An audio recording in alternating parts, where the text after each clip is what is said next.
everybody? It's your boy Matty Rants. How you doing? Happy Wednesday to you. Hump days for the girls and some just for none. I hope you're having a great day. I hope today was awesome and or a better day tomorrow if it wasn't such a good day here. But we're going to be talking about We're Here, one of the best shows on television right now. It's always an emotional time with this show, so be prepared to dive in deep with your emotions. Grab a tissue, get your laugh box, whatever you need today as we talk about this show. We're going to try to give this an hour. We're going to try to give this an hour. Bohemian Bay giving me a bit of Prince. So I haven't cut my hair in about, it's almost been 2 months now on the sides, right? And I have been sort of going through a slump on going to the barber shop and getting my hair cut or just cutting my own hair, which I've been doing for the past several months. So I want to go to the barber shop, but then I don't, and I'm conflicted. So lately I've been just testing stuff with my hair and I've been twisting it and then untwisting. So give me a second on my hair journey, everybody. We're going through phases right now. But hi, how you doing? Welcome to the channel. It's your boy Matty Rants. Once again, it's We're Here that we're talking about today. Make sure you hit that like button. Say hello to the like. And yeah, let's have a good time today. Also, I must discuss. So if you watched Dragula, me and Julie underscore noted did a review yesterday on my channel that you should check out. It's a live review just like this one. And shout out to Sigourney Beaver, followed the kid back. She followed the kid back on Twitter and I quote, "I love your reviews. Y'all are so much fun." So Mama watches. It's a gag. I was like, oh my God. I love it. I love it. I love it. So I'm really excited. And again, thank you so much for the support y'all have shown. Let's jump into this gig. Let's see here. Shared screen. It's funny you say Jush because low key. It's funny you say Jush because low key, one of my villagers on Animal Crossing, I have forced them to say Jush, and for some reason, it just comes out so well. Yes, we stand the beef. We stand the beef. We live for the beef. Okay. I gotta put my phone on Do Not Disturb here. I want to make sure I'm organized. Very successful. Y'all, this episode is going to be a tough one for me to talk about because a lot of you do know I have roots in Alabama. And I'm actually going to just go ahead and get off this thumbnail since the background I have a little set up differently. Hold on here. But this was a hard one to watch. If I cry today, I'm asking for forgiveness. It is not out of me just forcing this agenda on you. There were conversations that took place on this episode that I've had with my actual family members. And Bob's reaction to hearing the stories from those women that survived that Bloody Sunday. I'm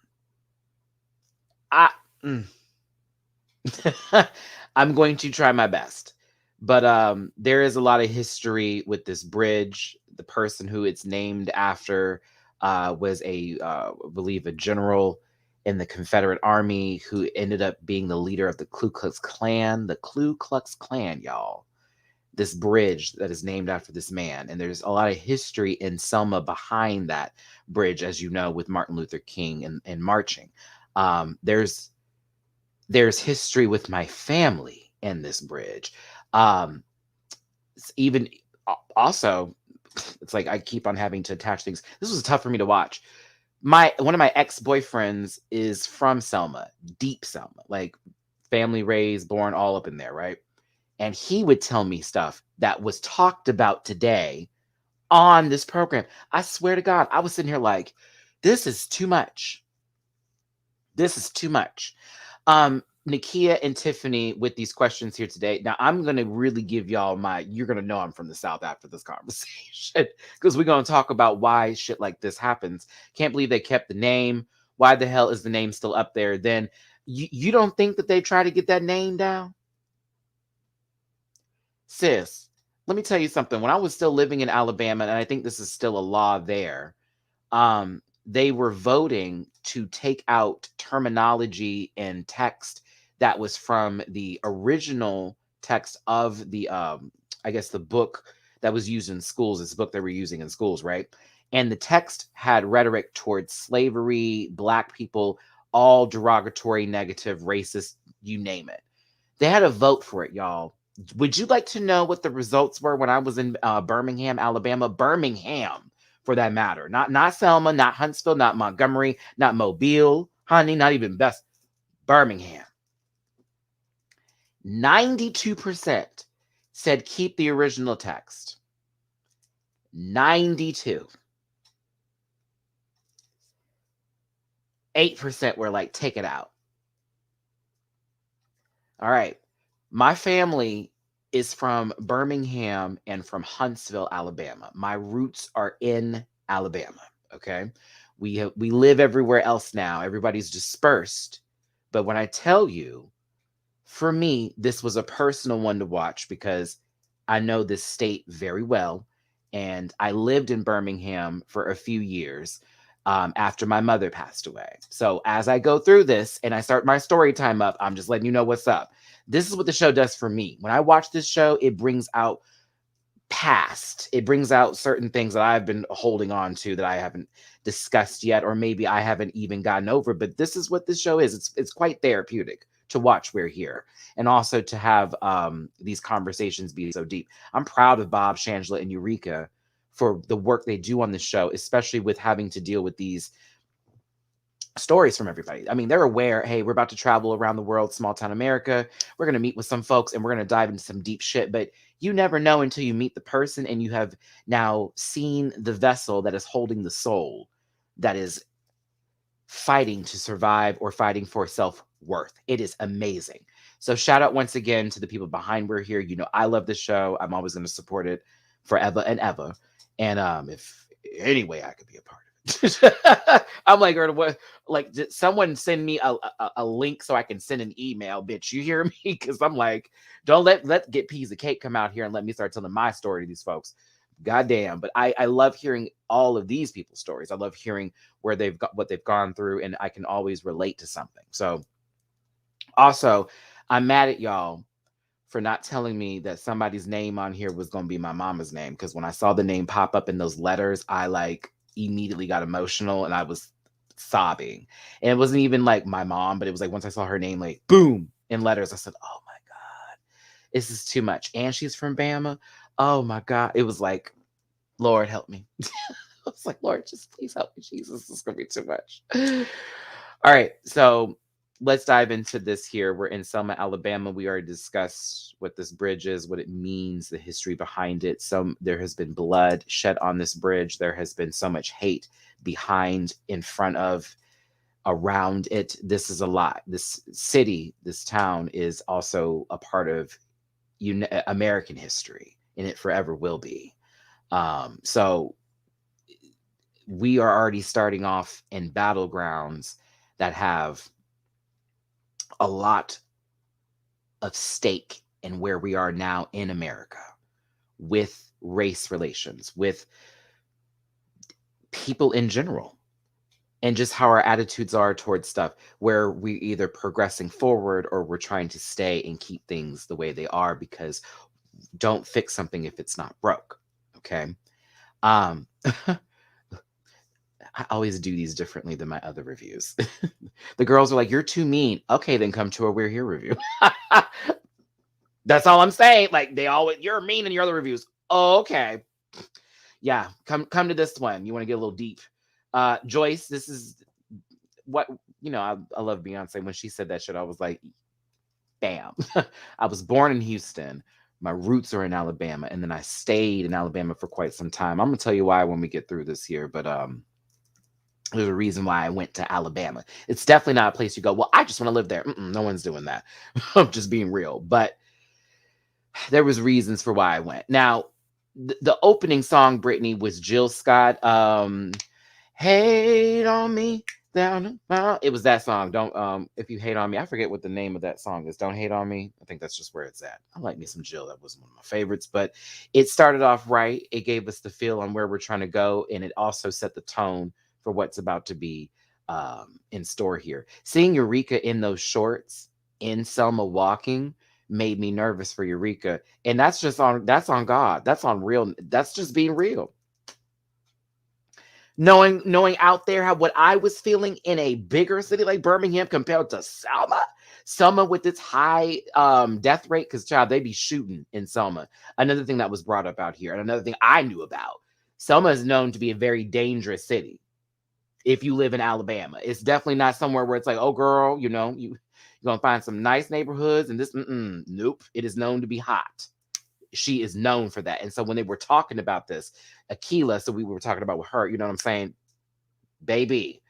Okay, let me get to my notes here. Because again, this episode brought me to a different place when watching it, because I found myself not even doing a review, but just paying attention and just sitting with these folks. Because I'm like, I know where we at. You know what I'm saying? I'm like, child, it's a lot.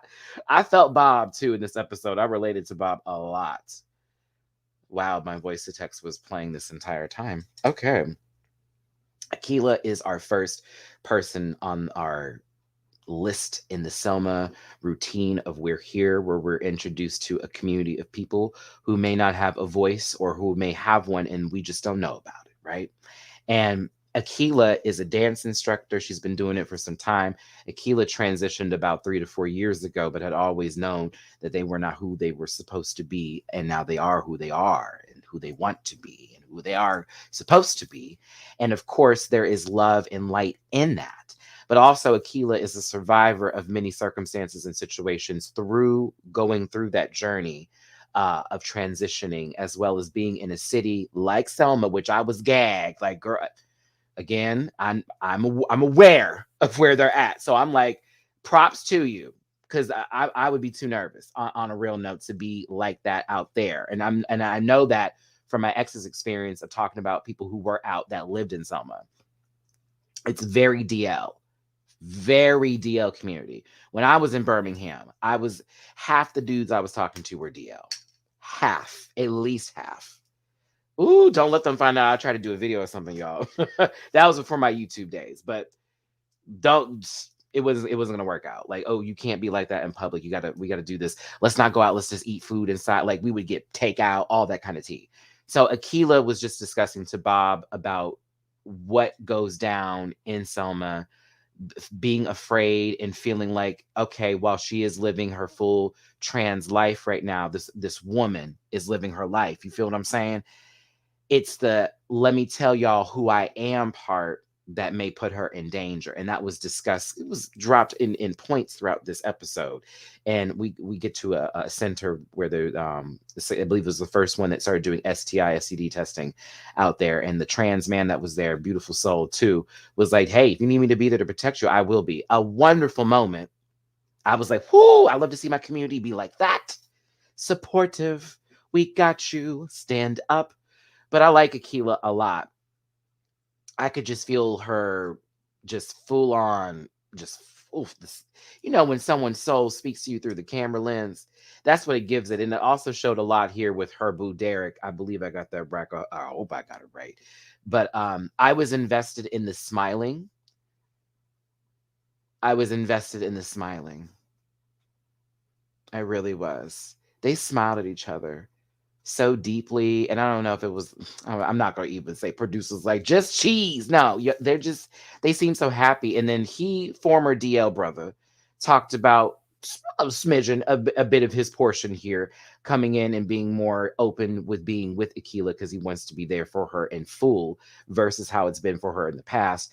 I love that. That's a beautiful thing. I strive for that kind of love. So I love to see it. It was, again, this is that stuff where you or us in the community who may not feel like we ever could see something like this again have hope by seeing an example such as this, where it's in reality and it's not on script. It was great. So I love the love they have. I love that they're openly going through these apartments. I'm very weird about PDA. So seeing them hold hands, excellent, but my nerves would have been shot. I can't do it. I'm not that guy. But I thought this was a beautiful thing. Moving on here, let's get to our good friend Joseph. Joseph reminds me of somebody that I know in Birmingham. So it was funny seeing him because I swear I was like, is that my friend? Is that my friend? It's not my friend. That can't be my friend. But Joseph reminds me of so many gay black men in the South, especially Alabama in particular, where they're working a job while not necessarily being open. You can tell the man is gay, but they may not be open about it, and they work in a career with very heteronormative people, very straight minded and conservative folks, but they're very successful because they just choose not to speak it out loud. And by them not saying it, it's almost like this uncommon, it's like this, okay, well, as long as he's not talking about it, we're not going to just say anything, we'll just talk behind his back. That's who he reminds me of, those folks. When I lived in Alabama and I was working at this insurance company, that guy. And I was talking to one of the gentlemen at the insurance company who was like, "Well, I'm not out because of da da da da," but we was low key mess. It reminds me of that. So when I look at Joseph, I was like, "That's the T." And it's funny because Tiffany, here's the thing: you have to remind yourself this is Alabama. I'm not knocking his home, but I'm gonna tell you this right now: he did not have to pay. He did not have to put down a whole lot for that house. Trust. I was like, okay, bitch, the house is nice. The cars are nice too. But what I love about it is he's in Selma. So you know that property value. He got his money's worth. Do you hear me? He got his money's worth. That's why certain places in Texas and other cities or locations where you find out like, oh child. Oh, let me find Liam, you smashed the insurance guy. I hope you got a good rate. That wasn't funny. But no, I worked at the insurance company. So yeah, it was anywho. Continuing here, I was very much entertained by Joseph and his spirit, but also we get into his story. His story was what I found to be the most important because I've been him in that situation where I've almost had my life taken from me, but he went through a lot more than I did. Joseph starts talking to Shangela just about I got all my shit together, but there is a missing piece of me when it comes to love. And of course, when they walked through the house and they saw that very non-decorated room with that one picture frame with no picture in there. No shade, sis. I know that's the walk-in room. That's just the so you've walked in, that's just a little front foyer. Step on through. We know them homes. Okay. My mom used to have a room like that. Girl, ain't nobody sitting there. But once we saw the picture frame, that's the X I want to talk about. Too emotional. We get to that in the back.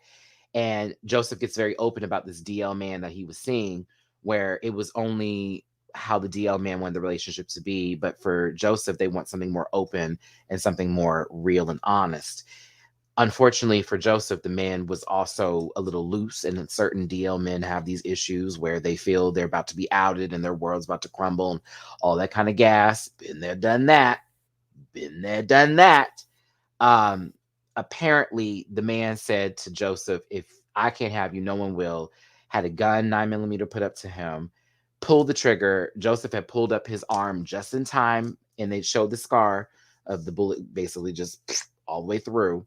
And he survived that moment, fortunately.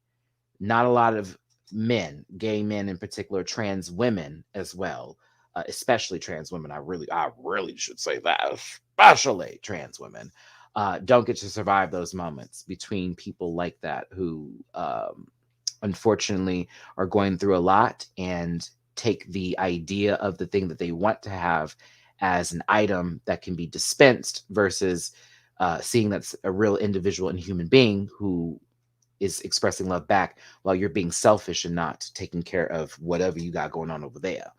Now, these were these moments on We're Here. I'm telling you today, children. I was like, whew, here we go. We get into some of the friendships here. It's a beautiful thing. There's so much support and there's so much love around these people at the same time while there's a little bit of pain. And that's one thing I like that the producers were showing along with this ride is that there is a connection in this small community that is very deep and it's very important. Now, we know that Akilah and Joseph know each other in real time. And of course, Joseph's house is the safe space. Now, I'm gonna be real with you too. In my world as well, out here in Texas, when I was younger, There was this older gay man who wasn't like gross or nothing like that. He was just a sweetheart, but he used to have a nice old house, and he would get all the kids would come. All of us, the younger gays, would be at that house because it was a safe space, and a lot of girls who didn't have homes or who are homeless would end up at this man's house. And what happened with them? Child, they finished school there, then they go on their own, or he would help them find a job or get them back in school. It was always that sort of spill, and it was known for that. And I've seen that in different communities with certain men who have an open space that have a little open safe haven for people to come to. He didn't say nothing about bringing in no, babies or homeless children. I'm just referring to the fact that his house is a key point in a relationship with his friends as somewhere to go where everyone can feel comfortable.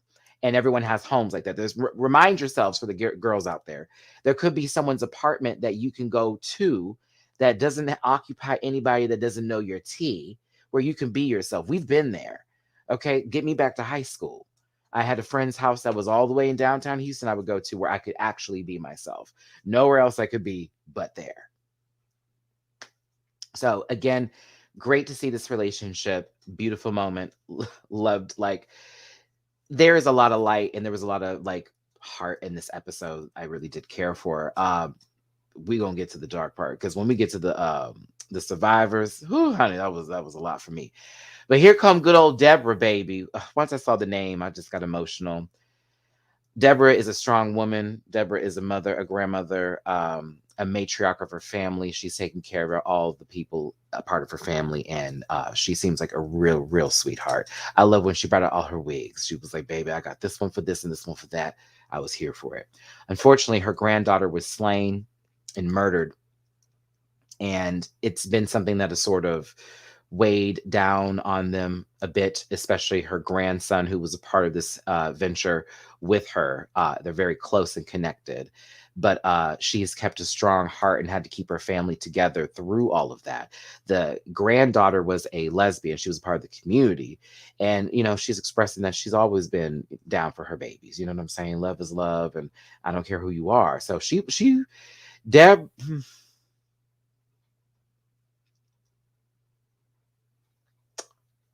I'm gonna have to refer to her as she. It's hard to say her name. Is that okay? Can I do that?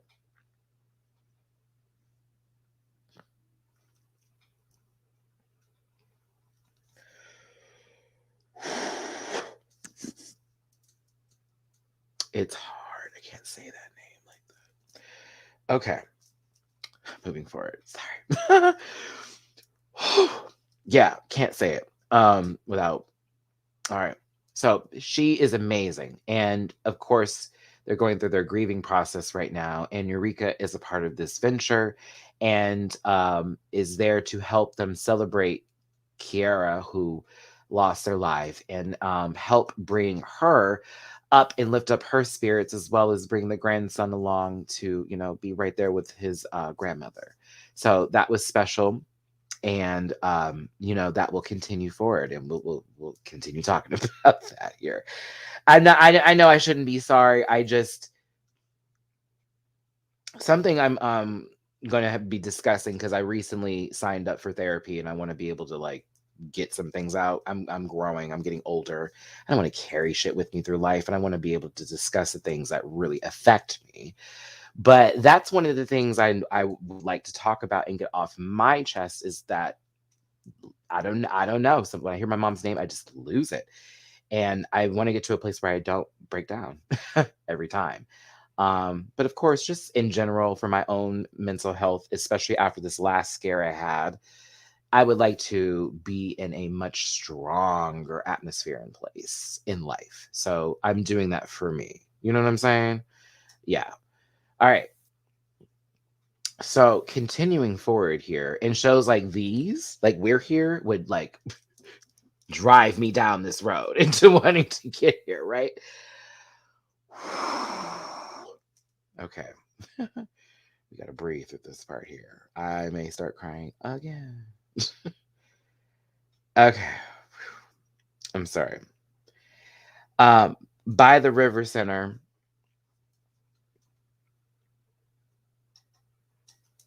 this was a very important moment for on this show, and of course, there have been many documentaries that have come out. We've had several movies placed with this, the movie Selma, for that matter. Here, this is where it was very hard for me to sit through, only because of the stories my uncles, my aunts, my great aunts, when they were still alive, my great uncles have talked to me about, because you have to remind yourselves, my parents are like, and my mom being passed away, were born in like the late 40s.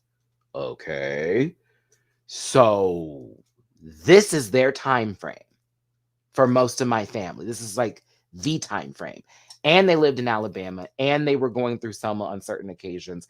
And in particular, my mother was on one of the days where they were marching, because they did it several times. My mom went on one of them, and she told me about an experience of her getting bitten by a dog. It's a lot. My aunts have told me some very scary stories. My dad has told me some very deep things back in the day. And unfortunately, we would have these moments at funerals after we would lose somebody, and we're now at the cousins or the uncle's house or the aunties, and we're eating and we're talking about the family member we just lost, and we're discussing history. And it's always so, it's the closest I ever feel to my family, unfortunately, is in those moments of death, because I find out so much more about them because I'm not close to them at all. And it's because of who I am and the things they don't agree with, but also because of where everybody is at in life now and just things that have happened. But my dad's told me stories about having to drive his car into a ditch and then crawl into the sewer system and hiding from people who were chasing after them with coon hounds. I kid you not. And my father explained to me having to sleep out in a sewer, like the little whatever those little pipes are called or whatever, having to spend the night in there with his brother sometimes, or like having the other brother like run off and like detract people. They were chased down several times. My mother explained certain situations that would happen living in Alabama. Stories that I was told scared us as kids, all my cousins, my brothers, my sisters, all of that, because as Black children today, we see things now that are blowing our mind, that are making us angry. But then you have to go back to that time frame where it was socially acceptable to do that to Black people.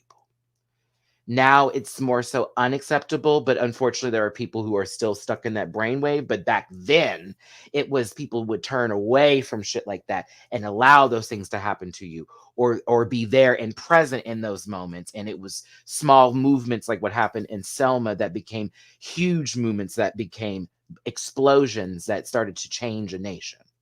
So yeah, this episode had a lot. Yeah, this episode touched deeply. Yeah, you may find it uncomfortable to talk about race, but again, you don't know history like a lot of we do, because you don't have ancestors that have experienced stuff like that. My great aunt sat there and talked to me about when she used to have to be a house slave. That lady was 98 years old when I met her, and I was maybe 9, and she's literally talking to my mother and us as children, because I had older siblings too, about how she used to have to be like come on.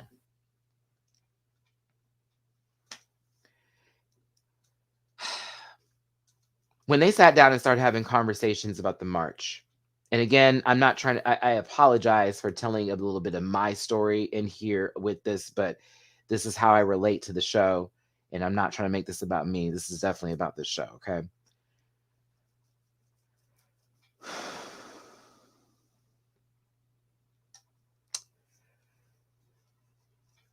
I am thankful that these women were alive today to tell their story to 3 queer individuals on this platform.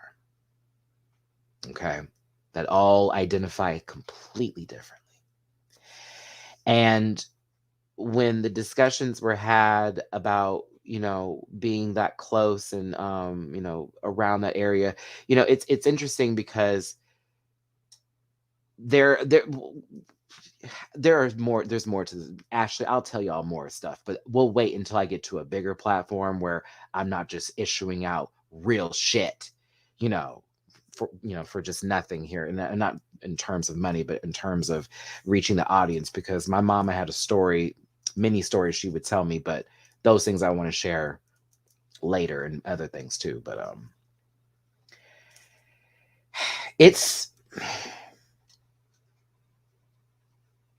it's amazing to know what people were doing to fight just to live and exist, like how we are today, in a certain sense, how we go out and we march, and people pick up rifles and they get in cars and have their mothers drop them off in neighborhoods they don't even live in, don't even have a community in, and are taking people's lives. But then a few months later, you're now on the stand sobbing because you killed people that didn't agree with your views over something wrongful that happened to somebody. This is recent that I'm talking.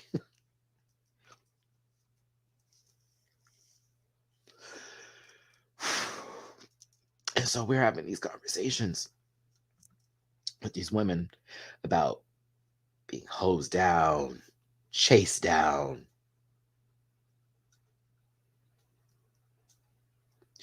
The woman in particular here that was talking about being kicked consistently over and over and over again and having to run through tear gas.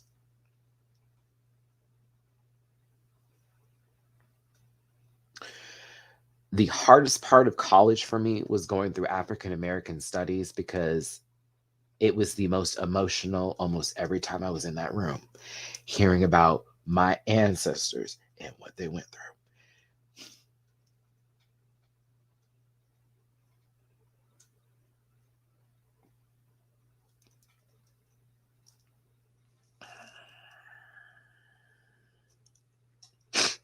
To know I have people related to me who went through horrible experiences, the ones that didn't make it. Again, aunts, uncles, those who were out there fighting the good fight. I had an uncle who was very much up, you know, very Black Panther. I had an uncle who was bad like that, baby. And it's so funny. I'm not gonna say his name, but it's like every time we would see him, some story would always pop up where he would talk about the shit he used to do, where he would be patrolling the town for I'm not gonna say what he used to call them, but you know, the devil, the white devil, whatever. And he was like, we patrol town looking for the white devil, try to see if they're messing with our people. I was like, what? Like, it would just blow my mind, like where we were at in that time frame in life. And this woman is still alive today to tell us what took place, the hatred she faced, the immense hatred. It had to be disgusting. It had to smell like shit. Bob breaking down was a very tough moment watching this. It was tough. I knew those tears, that survivor's remorse, or the guilt behind still being here, and while your ancestors gave up everything for you to have the life that you live. I understood.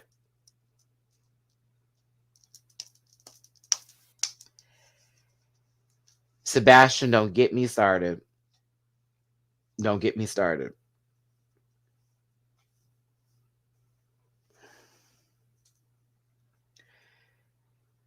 It's like the same thing with George Zimmerman.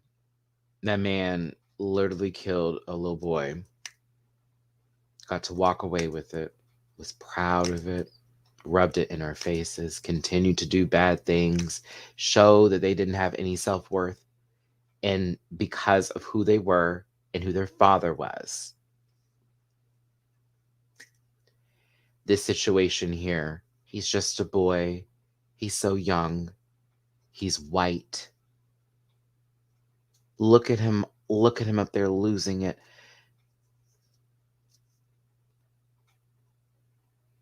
He actively got in a car that his mother, who also should be charged, drove him into.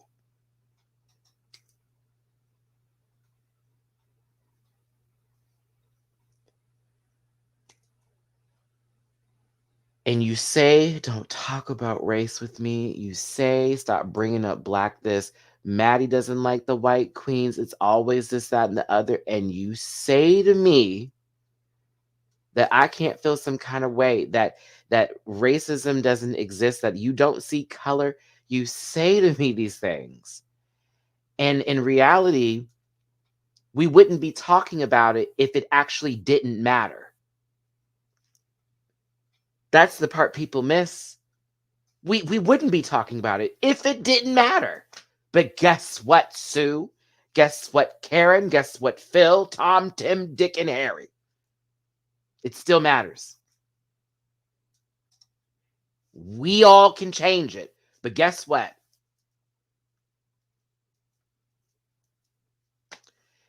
Not everybody wants change. We talk about being progressive. This is the shit we're talking about being progressive on. People losing their lives over color, people losing their lives over class, people losing their lives over gender, people losing their lives over sexuality. 1, 2, 3, 4 don't make no damn sense.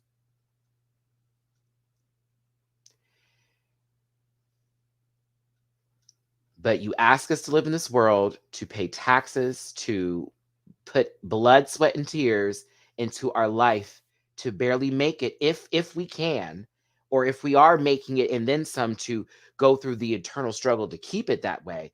But we can't fix 3 to 4 fucking things that all could easily be explained through talking it out. I'm literally a black gay Christian. I'm all the spectrums. Bitch, like, what doesn't make sense here? But again, it's the world we live in, unfortunately, and you have to recognize that not everybody's intelligence equates to um, being able to empathize with what is actually wrong with other people. We are living in a selfish world. We are selfish sometimes. It's what we find to be selfish that will then show you who the person is. There's things to be healthy, selfish but healthy about it. There are things that are like, child, we got to work on you. Either way, and I'm sorry, let me get off my soapbox here. This is what this episode did for me. This is what this show does. This is why I appreciate this shit right here. It's true, David. Why for that's how they are. Why for change when it benefits the status quo? Because there has to be somebody higher than you. There has to be someone lower than you. That's how the world wants to work, and what will never change, unfortunately. We always preach equal. Oh no, honey, that the high don't want to be near anybody on the same level as low, and low is trying to reach high so that way they don't have to be low anymore, because low is the point that you want to get away from. Everybody's struggling. Everybody's going through stuff. Okay. Whew, I can't stand people be out in this world that just don't be realizing stuff. Please forgive me for skipping through as I'm going through these points here, and hey, there it is. Uh we get to the performances themselves. Bob opens the show. This shit was amazing. Amaze balls? Amaze balls. Bitch, okay, first of all, thank you. I'm glad no one spoiled the surprise for me, even though it could have easily been done. And I avoided all spoilers for this episode in particular because this was like a huge point. A lot of people, wrote articles on this episode. But Bob in this wig, I was not prepared for. This was a cool performance. Lakaylee 47, hair conditioner, leave-in, hair conditioner, leave-in, hair. It's one of my favorite songs.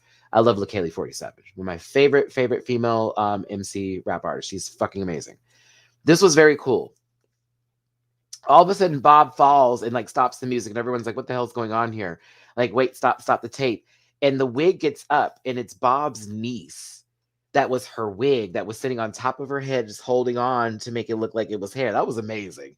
And then they go into Whip My Hair Back and Forth by Willow Smith. What? What?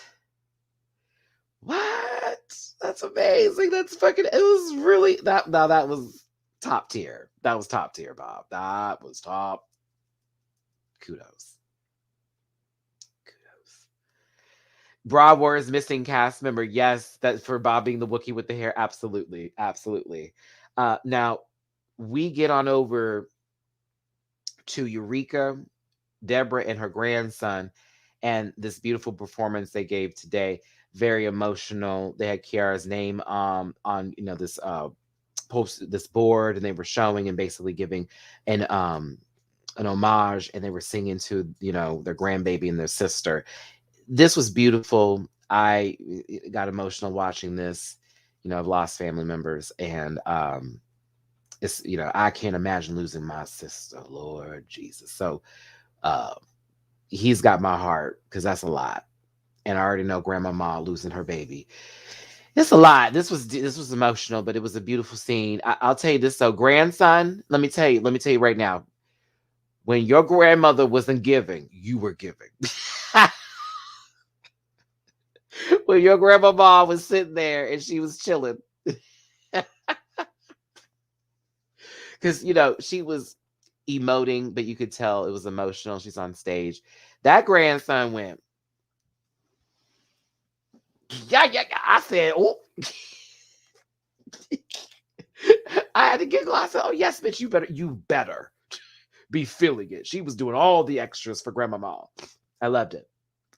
Mm-mm-mm. I really did, y'all. I loved it. It was super, super sweet. But yes, mama, mama came a little extra. I was here for it. Okay, Loki looked like Kahana Montrese before the work. But getting on to Joseph here with our good sis Shanji. I love a good Kelly Rowland. I love a good Roland of Kelly's. And I love that it was Commander. Oh, yes, one of my favorite Kelly Rowland songs. I'll be your commander. Boom, boom, boom, boom. Wrap that from here. Yeah. Great, great, great, great, great, great. Good stuff. Good stuff. I loved it a lot. Um, I, I'm a fan of Joseph. Joseph was serving. Okay. Looked like a polished Tina Burner. Okay. I was here for it. Go on, Joseph. You were serving, baby. Mm-hmm. Commander was the T. Kelly just never got. I felt it was hard because of Beyonce won, but Beyonce wasn't stopping the bag. It was more so the audience that was not giving her the dues, but also Kelly had not the best production for her voice. I felt like she needed some better beats. What did Anini say? Let's get in the studio to make some beats. In the studio, get some beats. Very that. Very that. Very that. Moving forward, look at this. This was, hey sis, all right. The outfit was right. I gotta give her that. The outfit was good. It's true.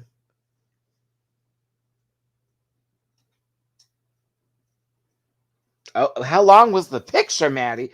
Okay, so now we're on to Akilah here, and we've got this. I don't even know what the song was. I low-key don't want to. I didn't like the song. But she started out with the first song, and she was, in a robe. And then we got a spoken word moment. I said, oh shit, we in the heart and soul night here in Houston. I said, okay, bitch. We get a reveal. It's Mary J. Blige. Everything will be just fine. Okay? Just fine, fine, fine, fine, fine, fine. Ooh. She wore it out. Okay, Akilah can dance. Can we have that conversation? Miss Mama can dance. Akilah, ha, tap, tap, tap, tap, tap, boom. I was like, I was like, hey.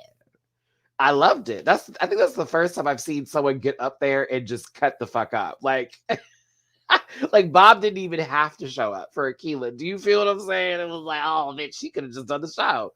We're fine. We got it. We're cool here, sis. We loved it. Um, What's going on here? Giselle, I see commentary. They moved to New Orleans and they have a house, so they're doing good. You talk about Akilah and Derek? Oh, is that true? That's so sweet. She did that on Bob's YouTube video. They said they changed songs and performances. Oh, okay. Sis, oh, why am I reading this? Excuse me. Co-host. She's moved to New Orleans. Da, da, da, da. Okay, cool, cool. Reminded me a few years back. She did that work. Hey, Jose. On Bob's YouTube video, they said they changed songs and performances. Sis Slade set the damn stage on fire. Akilah wore it out as she should, as she did. And you know Akilah did the choreo. Oh, no. Know. Okay. All the boom cats. Boom cats. Okay. Bob said the song was supposed to be Say My Name by Destiny's Child.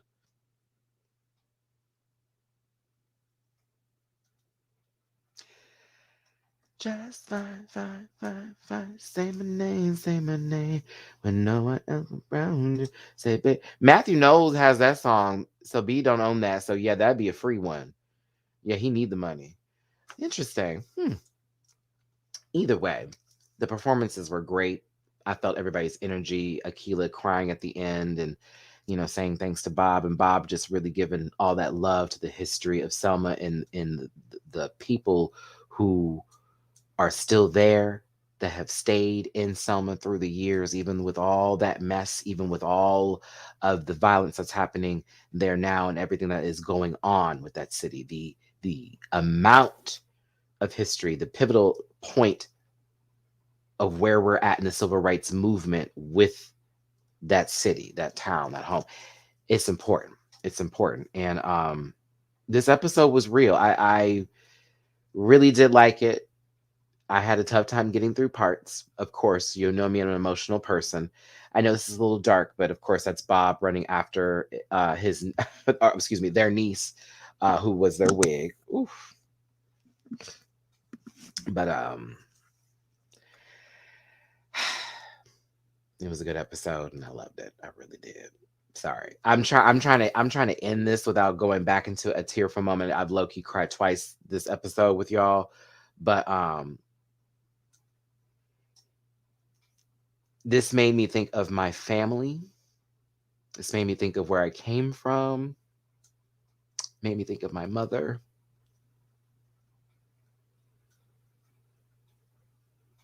Fuck, I did it anyways. But it took me there. When I found out my mom passed away, I had a nervous breakdown and I kind of just gave up on life. I wasn't eating. I wasn't leaving my apartment. Stopped paying bills. I just gave up. And my brother called me and he, you know, said, I feel something's wrong. Because we just left the funeral a couple of days ago. And he said, Matt, when I left you, something's not right. And so we talked for a while. And then my sister-in-law, who's married to my brother, called me. And she's like one of my best friends in my family, and she's like, well, just come stay with us. And what's funny is I ended up moving to Birmingham, where my mother was born. And by moving there and staying with my brother, who I had been estranged from for over a decade, to be honest with you, we very, very rarely saw each other until that moment. And now he just celebrated a birthday this last week, and I wished him happy birthday. I'm sorry. But when I moved to Birmingham, I got to learn a lot about not only my mother, but my father, through Huntsville and Birmingham, and my family's history. And it's things that I never took time to dive into growing up. I was 26 at the time when around this happened, but I learned a lot of things where my family may not have been supportive of me in my lifestyle, but as far as blood and where I come from, it's so deep and it's rich, full of a lot of just very important moments in my life. So I couldn't live in Birmingham because it's too slow for me. No shade to Alabama, but I'm a little bit more of a, there needs to be a little city vibe going somewhere, but eventually I'll retire on a farm. Um, but it's a place that I have to go back to, that I look at differently. As a child, I always was like, oh, it's Alabama. But as an adult, it's somewhere I have to go to recharge again. It's somewhere I have to go to remind myself of where I came from in terms of the people who raised me and what their intentions were, and the family that loves me, that surrounds me in that sense. And while times I feel like I'm very secluded from my family, if we all got together, it would never feel that way. That's not how it always is. And it's always different when you're not there compared to when you're in front of them. But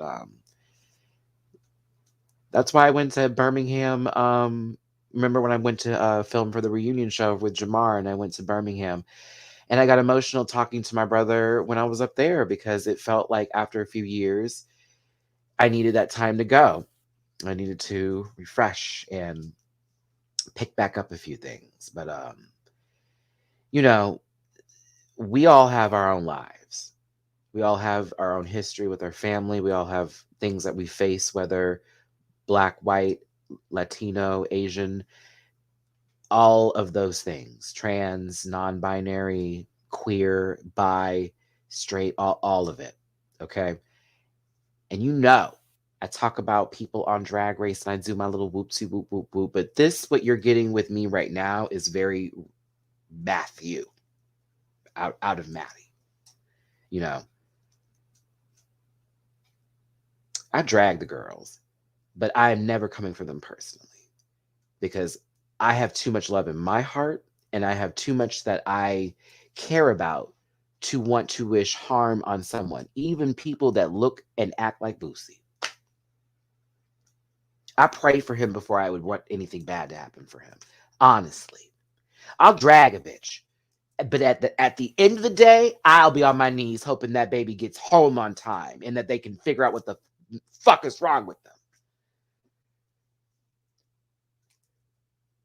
But this show is something that I like to watch because it takes me right to where I am as a person, an emotional being who loves, who cares, who laughs, who shades, all that kind of good stuff. But at the end of the day, I wish, and I want nothing but love for people. Honestly, I do. Nothing but it. But if a motherfucker cross me, drag her. You know what I'm saying? But that's just it. That's just me. That's all I can do. That's all I can do. That's all I can do, is give you me. So we're here. HBO Max.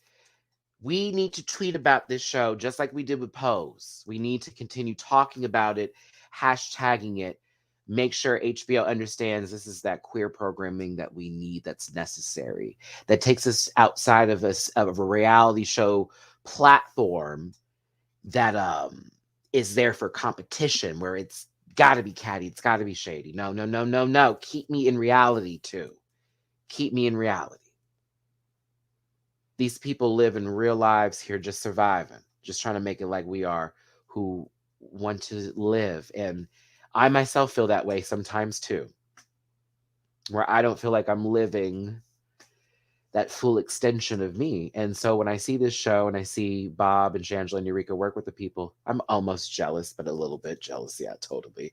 Because even for me, sometimes I don't feel that full extension. Sometimes y'all catch it and you're like, Matty, but I'm like, yes, I show it. It's here, it comes out. But when I'm by myself, it's a different story. So seeing that with this show is just it's always so amazing. It really is, and I love it so much. It's needed and necessary. It's needed and necessary.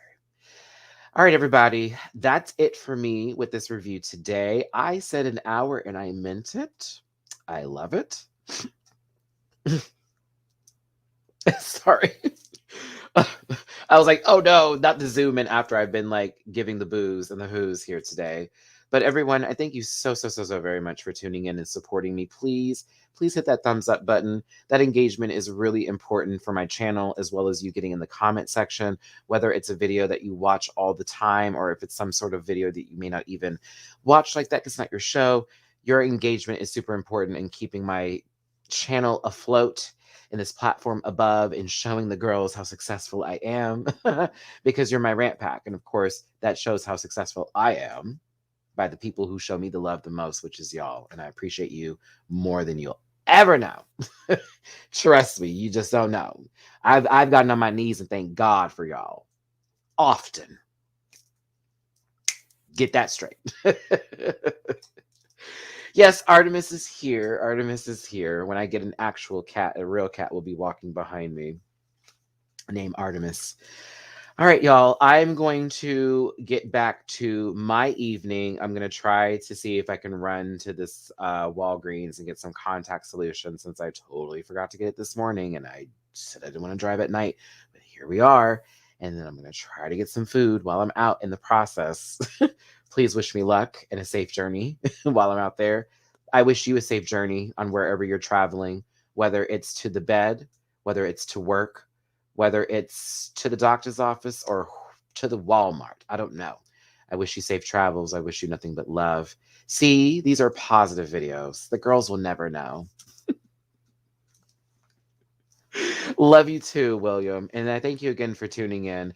Take care. Puss, puss. Listen, all that good stuff. I'll see you for the next one. Tomorrow we'll be talking about, tomorrow will be, God, too many shows.